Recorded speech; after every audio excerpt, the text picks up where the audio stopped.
لا يكلف الله نفسا إلا وسعها، لها ما كسبت وعليها ما اكتسبت.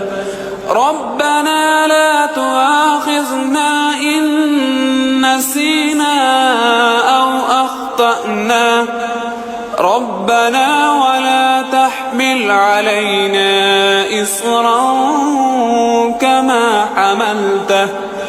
كما حملته على الذين من قبلنا، ربنا ولا تحملنا ما لا طاقة لنا به، واعف عنا واغفر لنا وارحمنا، أنت مولانا فانصرنا على القوم الكافرين.